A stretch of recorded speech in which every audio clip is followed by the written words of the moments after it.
minha área, de todos os meus estudos serem voltados para isso, de ter feito mestrado, pós-graduações, etc., eu fui estudar para ser terapeuta, porque eu disse, eu vou me curar estudando para poder ajudar as outras pessoas. E foi aí que eu consegui me encontrar, que foi estudando com o nosso mestre Jordan, que eu fiz a formação em terapia transpessoal, e foi, assim, maravilhoso para mim, para eu ir conhecendo, me entendendo, e, assim, ter mais coragem de falar. O meu filho mandou ali, é Pepeu. Eu sei, meu filho, que você está vendo, mamãe. E aí eu comecei a entender, a estudar e ter coragem de falar para as pessoas e dizer, eu tinha vergonha de dizer que eu tinha uma doença psiquiátrica, porque a gente sempre acha, doença psiquiátrica, a pessoa vai ser internada, vai tomar remédio, vai ficar dopada. Não. Existem doenças, a ansiedade é uma doença, a depressão, que é a mais forte, tem o pânico, tem muitas doenças que a gente tem que dá para a gente conseguir voltar à vida. Beber uma aguinha, tá, gente? Então, eu comecei a estudar, entender a minha situação. Me deram um legal ali, ó. Entender a minha situação e falar com as pessoas. E falar com as pessoas foi libertador, porque eu comecei a ver que muitas pessoas tinham as mesmas questões que eu, muitas pessoas sofriam, muitas amigas minhas, e a gente acabou formando uma corrente, um ajudando o outro, um estudando com o outro. Então, foi muito, muito, muito bom para mim. Entender e conhecer.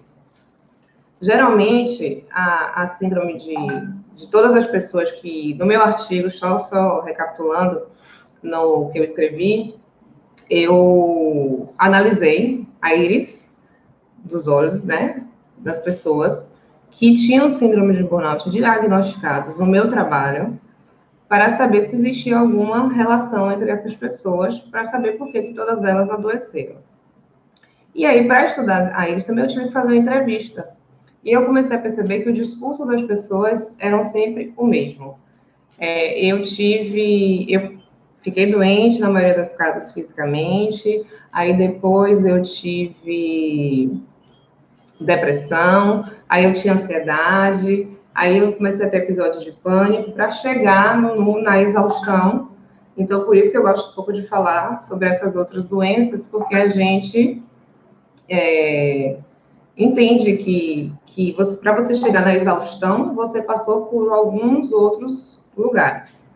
Então, assim, a ansiedade que a gente conhece faz parte da nossa vida.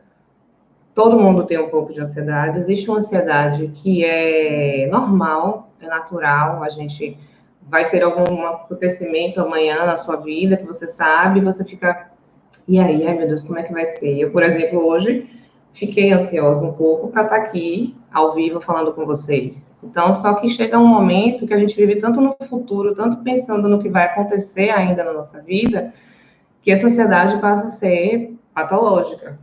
E ela começa a nos atrapalhar. Depois também, não depois, ao mesmo tempo, mas falando de uma outra, é a depressão. Que a depressão a gente acaba tendo tristeza, desinteresse, falta de motivação, são vários sintomas, a gente fica mais retraído socialmente, a gente tem crise de choros, lentidão generalizada.